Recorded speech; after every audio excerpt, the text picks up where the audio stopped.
Winter's chill often brings to mind cozy firesides and festive celebrations. Yet, beneath its serene blanket of snow lies a world where the cold is as merciless as the darkest nightmares. Tonight, we unveil 3 harrowing tales that expose the sinister side of winter. These true stories will make you question just how safe your home really is during the coldest time of the year. The winter of 2016 was one of the coldest I had ever experienced. I was in my first year of college, adjusting to a new life away from home. My university was located in a town known for its long, harsh winters. Snow covered the streets like a thick, white blanket, and the air was sharp with the bite of frost. It was a Saturday morning, and I had decided to take a walk before heading to the shopping mall. The streets were eerily empty, the kind of emptiness that made you feel like the last person left in the world. The only sound was the soft crunch of my boots against the snow. As I walked, I felt an odd sensation, like someone was watching me. I glanced around, but there was no one in sight. Just rows of old buildings, their windows coated with frost, and the occasional street lamp casting long shadows across the snow. I shook off the feeling, convincing myself that it was just my imagination. As I continued walking, the sensation grew stronger. It was an unsettling presence, like unseen eyes fixed on my every move. I quickened my pace, my breath forming small clouds in the freezing air. The streets remained empty, but the feeling did not fade. It wasn't just paranoia. It was something real, something unnatural. I stole a glance behind me, but there was nothing, just my own footprints trailing behind in the snow. And yet, I couldn't shake the thought that someone, or something, was there. By the time I reached the shopping mall, the feeling had diminished slightly. The bright lights and the sound of people chatting and moving about provided some comfort. I took my time browsing the stores, trying to convince myself that I had been overthinking. Yet, even inside, I felt an occasional prickling at the back of my neck, as though someone was still watching me. Every now and then, I turned suddenly, expecting to catch someone staring, but there was no one. As I stepped outside again, the cold hit me like a wall. The streets were still quiet, the snow falling in gentle flurries. I decided to take a different route back to my dorm, hoping the change in scenery would help clear my mind. But the moment I left the crowded area, the feeling returned, stronger than before. This time, it wasn't just a sensation. I heard something, a faint crunching sound, as if footsteps were trailing behind me. My heart pounded as I stopped in my tracks, straining my ears. Silence. Then, after a few seconds, another crunch. Someone was there. I spun around, my breath hitching. But again, there was nothing. Just the vast, empty stretch of snow-covered road. I swallowed hard and forced myself to move forward.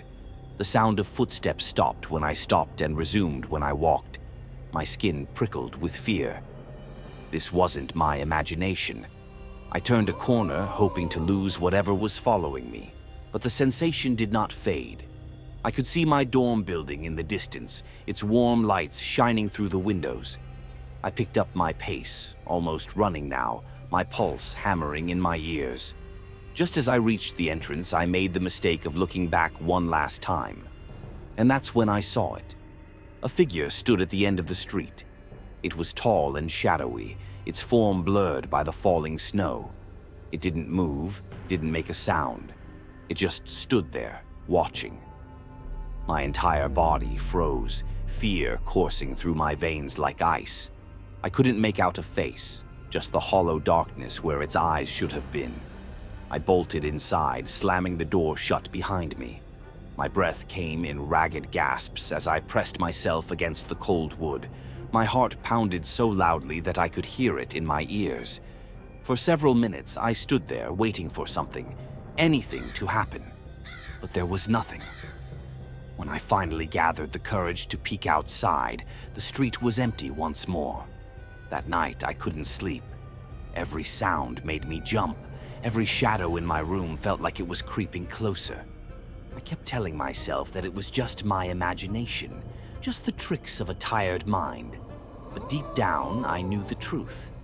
The next morning, I hesitantly stepped outside. The sun had risen, casting a golden glow over the snow.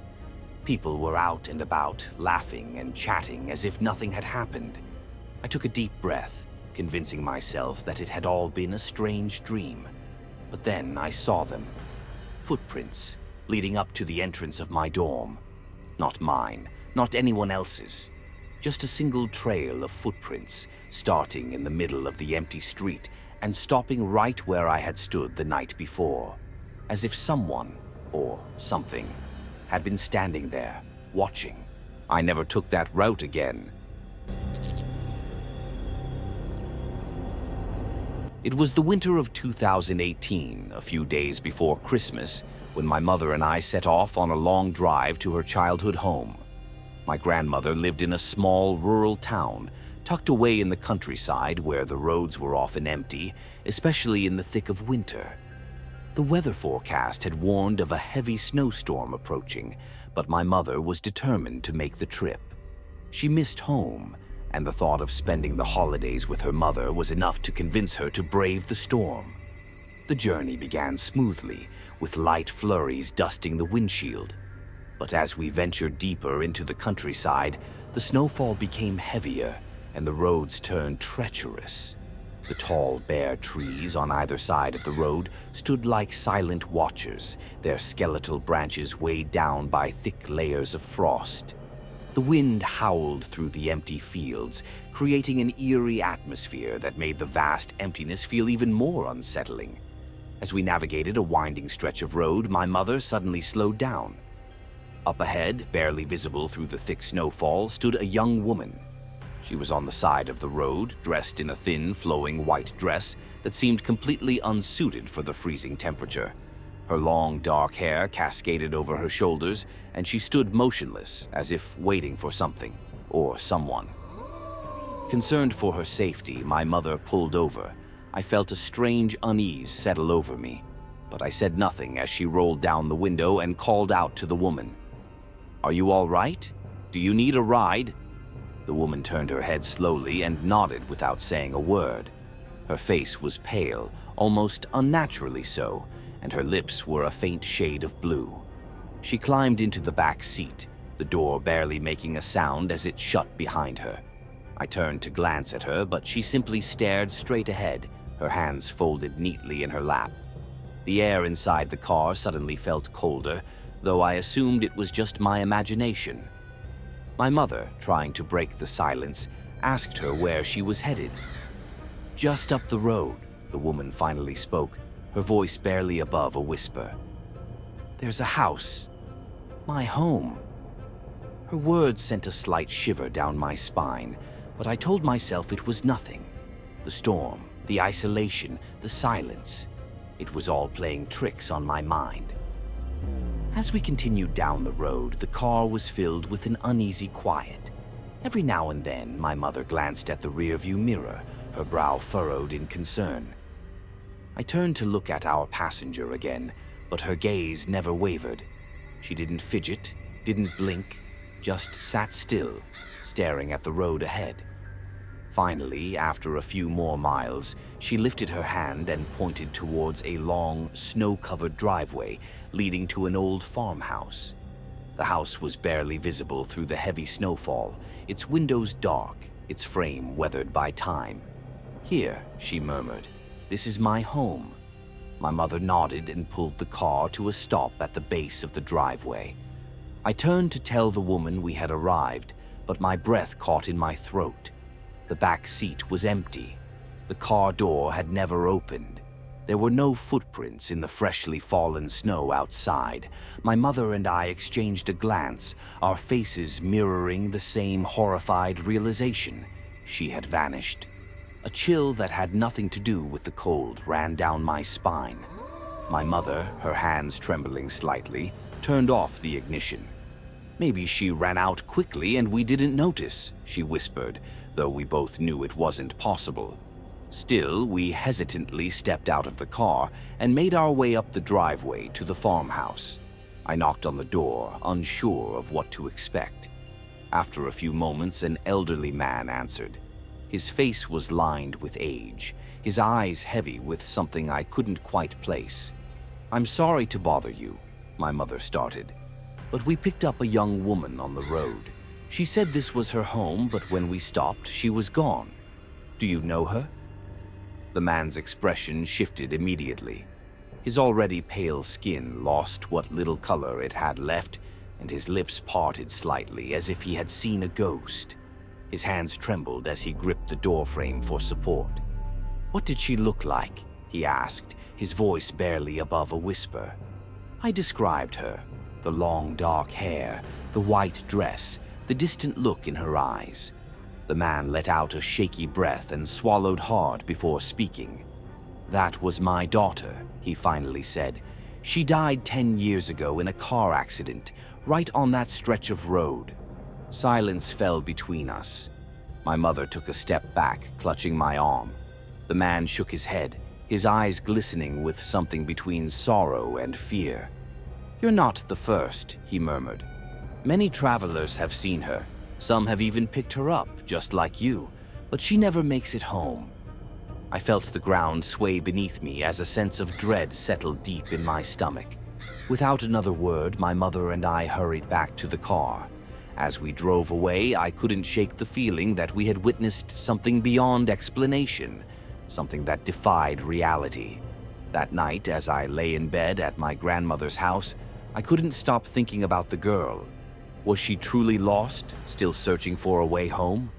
Or was she trying to warn others, lingering in the place where her life was tragically cut short? One thing was certain. I would never forget that chilling drive through the snow, nor the ghostly passenger who had disappeared without a trace. In the winter of 2017, I took a temporary job as a caretaker for a remote mountain lodge. The owner, an elderly man named Mr. Caldwell, needed someone to watch over the place while he spent the holidays with his family. It seemed like an easy job. Keep the fire going, clear the snow from the entrance, and make sure everything remained in order. The lodge itself was old but sturdy, sitting alone at the end of a long, winding road surrounded by dense forest. During the summer, it served as a retreat for travelers, but in the winter, it was completely isolated. I was the only person for miles. The first few days passed quietly. The snowfall was relentless, and soon the trees sagged under the weight of fresh powder. At night, the wind howled through the valley, creating eerie noises that echoed through the wooden halls of the lodge. I told myself it was just the natural sounds of an old building in the cold. But there was something unsettling about the silence that followed, like the world outside had gone completely still. One evening, as I was chopping firewood behind the lodge, I caught movement from the corner of my eye. At the tree line, barely visible through the swirling snow, stood a figure. They were cloaked in what looked like an old-fashioned coat, the kind people wore a century ago. I squinted, but before I could get a better look, a gust of wind sent a flurry of snowflakes between us, and the figure was gone. I brushed it off as a trick of the light, convincing myself I had imagined it. That night, as I sat by the fire, I heard soft footsteps above me. My heart pounded. The second floor of the lodge was empty. I hadn't even gone up there since I arrived. I grabbed the old lantern from the mantel and made my way up the creaking staircase. The hallway was dim, and the air felt colder than the rest of the lodge. I checked each room, finding nothing but dust-covered furniture and unused beds. Just as I was about to turn back, a soft whisper drifted through the air. It wasn't the wind, and it wasn't my imagination. It was real. I hurried downstairs, locking my bedroom door behind me. Sleep did not come easily that night. Every so often, I heard faint tapping against the window, as though someone was outside. But when I gathered the courage to look, the only thing I saw was the endless white of the snowstorm. The next day, I decided to explore the basement. It was a large storage area, filled with old furniture and forgotten belongings. Near the back, I found a wooden chest, its lid slightly ajar. Inside were old photographs, yellowed with age. As I flipped through them, my breath caught in my throat. One of the images showed a man in a long coat standing in front of the lodge, the same figure I had seen in the snow. My blood ran cold. He explained that his great-grandfather, James Caldwell, had built the lodge. He was a kind man, but he died in a blizzard one winter, trying to reach town for supplies. Ever since then, visitors had reported strange occurrences, especially those who stayed alone.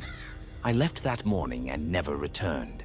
To this day, I can't explain what I saw or heard, but deep in the snow-covered mountains, I know that James Caldwell still lingers, watching over his lodge, waiting for I took the photograph upstairs to examine it under better light. Scribbled on the back was a date, 1896. Beneath it, a single name, James Caldwell. A shiver ran down my spine. Could this have been an ancestor of Mr. Caldwell? The resemblance was uncanny.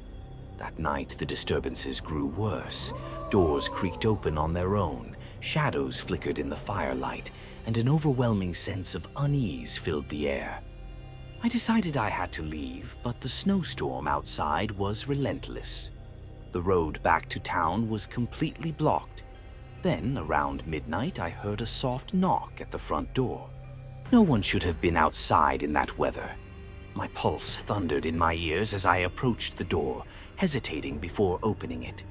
The porch was empty, only fresh footprints leading away from the entrance into the woods. I slammed the door shut, bolting it tight. Morning couldn't come fast enough. As soon as the first light broke through the storm clouds, I packed my things and prepared to leave. Before I did, I called Mr. Caldwell to tell him about what had happened. He was silent for a long moment before he spoke. "You saw him, didn't you?" My blood ran cold. He explained that his great-grandfather, James Caldwell, had built the lodge. He was a kind man, but he died in a blizzard one winter, trying to reach town for supplies. Ever since then, visitors had reported strange occurrences, especially those who stayed alone. I left that morning and never returned. To this day, I can't explain what I saw or heard, but deep in the snow-covered mountains, I know that James Caldwell still lingers, watching over his lodge, waiting for something or someone. Winter may seem magical, but it also carries shadows, stories of restless spirits, lost souls, and the unknown lurking in the snow. Some say the cold preserves memories of the past, holding on to them longer than any other season. Maybe, just maybe, the things we hear in the wind aren't just our imagination. What do you think? Have you ever had an eerie experience during winter? Let me know in the comments. And if you enjoyed these chilling tales, don't forget to like and subscribe for more real horror stories. Stay warm and stay safe.